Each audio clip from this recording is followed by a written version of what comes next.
मैं आपसे एक सवाल पूछना चाहता हूं जो मेरे मन में बहुत समय से है अयोध्यावासी होने के नाते। आज प्रधानमंत्री ने जय सिया राम का नारा दिया। भारतीय जनता पार्टी के तमाम नेताओं से जब भी हमने नारे सुने हैं प्रभु राम के लिए तो वो जय श्री राम बोलते हैं। अब मैं जानता हूं इनमें ज्यादा भेद नहीं है, आप भी अपने आप को उमा श्री भारती बुलाती हैं, लेकिन आपको लगता है कि ये स्थानीय लोगों की भावनाओं का ध्यान रखते हुए बोला गया है या अब ये एक नया नारा बनेगा भारतीय जनता पार्टी का, जय सिया राम? आज प्रधानमंत्री जी ने कहा है कि अब एक नए भारत की शुरुआत होगी और उस नए भारत में नर और नारी में समानता होगी। तो जो श्री राम शब्द था उसमें जो श्री शब्द था वो सीता जी का ही प्रतीक था, लेकिन सबकी समझ में नहीं आ पाता था श्री से, क्योंकि श्री राम में समा जाता था।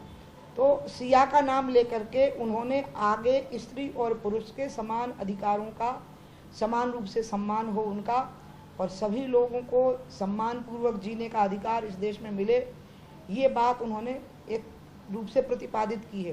क्योंकि इस जो सिया राम शब्द है वो उसका संकीर्तन हनुमान जी को बहुत पसंद है और हमारे प्रधानमंत्री जी पहले हनुमान जी को मत्था टेक करके आए थे। उमा भारती जी, मैं आपसे एक और सवाल पूछना चाहता हूं।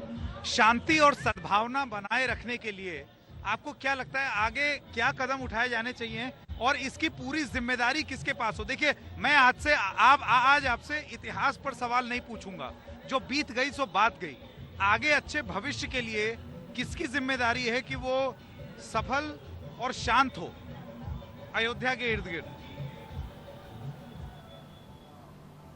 इसमें मैं दो तीन जो मुस्लिम कम्युनिटी के नेता हैं ना, ओबीसी टाइप के, और दूसरा है जो मुस्लिम पर्सनल लॉ बोर्ड टाइप के जो संगठन उनके इंस्टीट्यूशंस हैं, उनको मैं अपील करूंगी कि जब सुप्रीम कोर्ट का निर्णय आया तो हिंदू मुस्लिम ने बहुत एकात्मता के साथ उस निर्णय को स्वीकार किया और भारत के प्रधानमंत्री ने उसका शुभारंभ किया।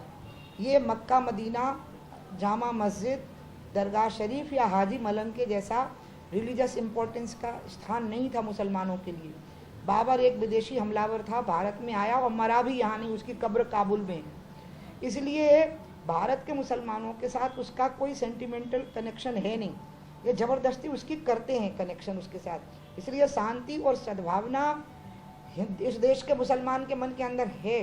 उसने सुप्रीम कोर्ट के निर्णय को बहुत आनंद के साथ, शांति के साथ में स्वीकार किया। मैं इन लोगों से अनुरोध करूंगी कि आप मुसलमानों की गरीबी, बेरोजगारी, उनका पिछड़ापन और उनकी अशिक्षा के लिए लड़ाई करिए। आप उनके अंदर तनाव पैदा करके, चिंताएं पैदा करके, उनको भड़का करके आप उनका बहुत बड़ा नुकसान कर रहे हो, क्योंकि उन्हें तो स्वीकार कर लिया और वो आपके भड़कावे में आएंगे भी नहीं। लेकिन आप भी ये खराब चेष्टा मत करो।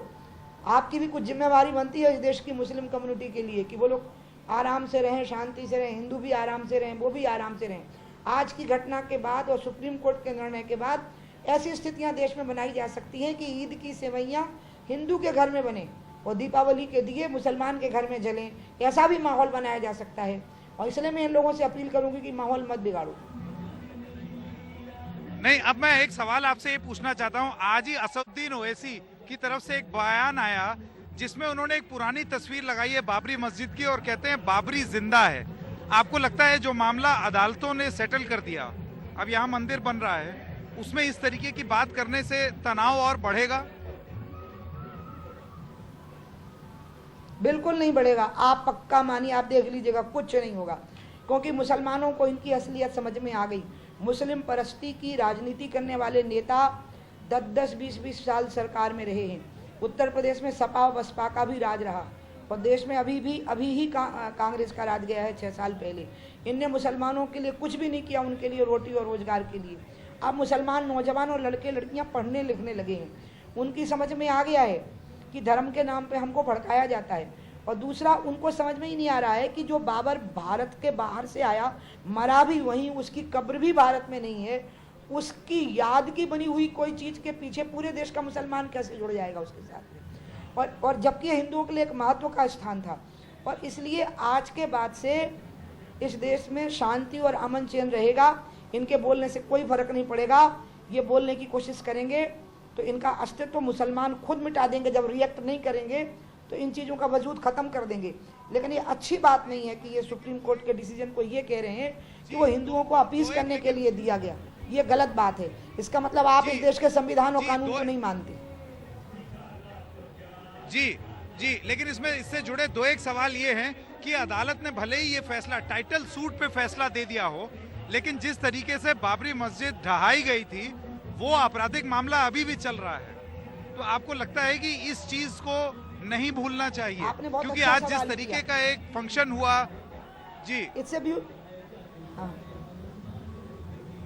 ए ब्यूटीफुल क्वेश्चन जो आपने पूछा है। उमा जी, कि जब माननीय सुप्रीम कोर्ट ने अपना निर्णय दिया तो तो उन्होंने कहा कि वहाँ जो सबूत मिले हैं, जो ऐतिहासिक सबूत मिले हैं, जो पुरातात्विक सबूत मिले हैं, मंदिर के नीचे मंदिर के होने के सारे प्रमाण मिले हैं, इसलिए ये मंदिर के निर्माण का रास्ता खोलता है।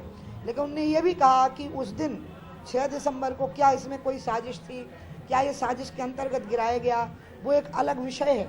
और वो जो एक अलग विषय है उसमें जिन लोगों पर ट्रायल चल रहे हैं उन पर चलना चाहिए। और इसलिए मुझ पर ट्रायल चल रहा है, अडवाणी जी पर ट्रायल चल रहा है, और हमें माननीय CBI की अदालत ने बुलाया था, वहाँ जाकर के हमने अपना पक्ष भी रखा है। और इसलिए बिल्कुल मैं इस बात को मानती हूँ, इस मामले में सुप्रीम कोर्ट ने बिल्कुल पक्षपात नहीं किया, बिल्कुल निष्पक्ष निर्णय सुनाया है। हाँ, अगर वो हमारे ट्रायल वापस कर देते तो माना जाता कि उन्होंने पक्षपात किया है, उन्होंने नहीं किया है। और हमें CBI की कोर्ट ने हमारी बात रखने का मौका दिया, हम अपनी बात अब रखेंगे, वहाँ पर रख चुके हैं, मैं तो रख चुकी अपनी बात। मैं बस ये आपसे पूछना चाहता हूँ, मेरा आखिरी सवाल, आपको लगता है कि जो तमाम आरोप लगे हैं कि भारतीय जनता पार्टी ने एक न्यायिक जीत को एक राजनीतिक जीत की तरह प्रस्तुत किया है अयोध्या में, इस आरोप का आप जवाब कैसे देंगे? ये तो अदालत से मिली जीत है, राजनीतिक जीत नहीं है। बिल्कुल नहीं देने की जरूरत है। भारत का प्रधानमंत्री सबका प्रधानमंत्री होता है, वो सिर्फ पॉलिटिकल हेड नहीं होता, वो इस देश की गवर्नमेंट का हेड होता है। राष्ट्रपति राजेंद्र प्रसाद ने ही सोमनाथ के मंदिर की शुरुआत करी थी। दूसरी बात, मैंने जब कहा था कि मैं सरयू के सामने करूंगी, उसका कारण था मैं चिंतित थी, तो सही में आज वो हुआ कि शिलान्यास स्थली पर प्रधानमंत्री बहुत सीमित लोगों के साथ थे और वो मंच पर आए और अंत में उन्होंने सबको संबोधित किया, साधु संतों को।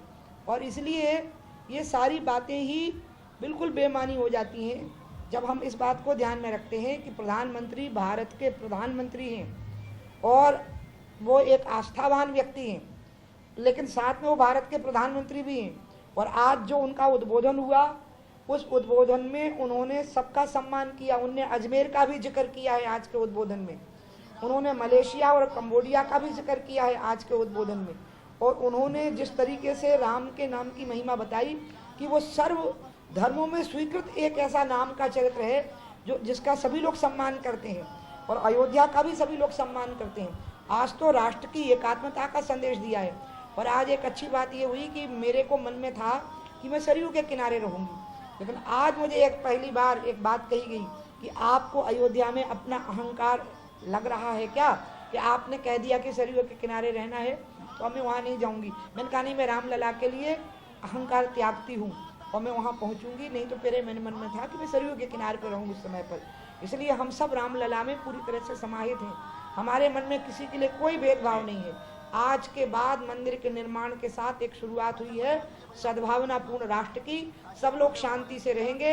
मैं मुस्लिम पर्सनल लॉ आसुद्दीन ओवैसी को कहूँगी, तुम्हारे अंदर लड़ाई करने की क्षमता है, तो मुसलमानों की गरीबी, उनकी बेरोजगारी और उनके पिछड़ेपन के लिए लड़ाई करो, कस करके लड़ाई करो, लेकिन उनको आग में झोंक करके, उनको परेशान करके, उनके अंदर बेचैनी पैदा करके तुम सबसे बड़े दुश्मन हो उनके, और हम हैं जो सबसे बड़े हितैषी हैं उनके। जी।